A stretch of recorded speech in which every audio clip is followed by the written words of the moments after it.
we shall not be moved. And they got up, they dusted themselves off because they had a purpose. They came there for a reason. We're not turning back now, we're moving forward.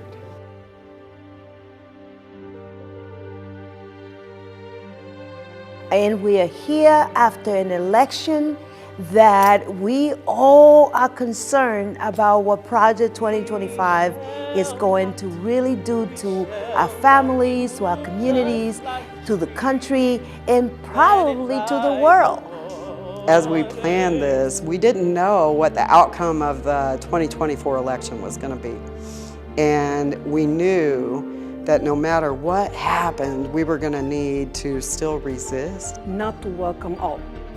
We resist against any system that oppresses us, economically particularly, politically as well, and socially. It is a cry, but it's more of a challenge to say, we can resist and we can win it. So I'm gonna stay there, fighting. Developing power leaders who are brave enough and bold enough to say, we don't believe this is the America that we bought into, you know. It means that we're here for the long haul, that it's not just about short movement victories, short campaign victories. This is an ethos, a lifestyle. And once they got themselves together, because I can only assume that it was a little disoriented, a little tragic. They stood flat-footed, stood up. Go ahead and stand up with me. They stood up and they said, this is why this is important, because Memphis and Micah, we have been collectively fighting for this because it's that the DOJ ain't on our side no more. That's right. Don't make reproductive freedoms a woman's issue only.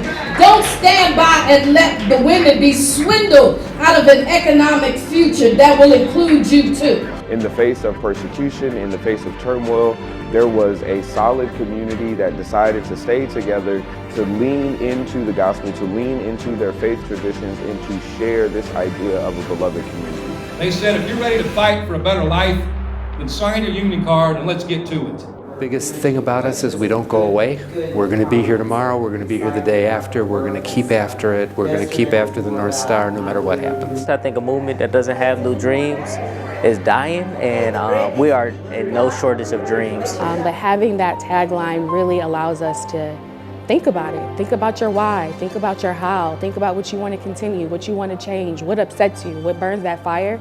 And that's what I feel like I've taken away over these last few days. Shall not be moved just like a tree planted by the waters. We shall not be moved.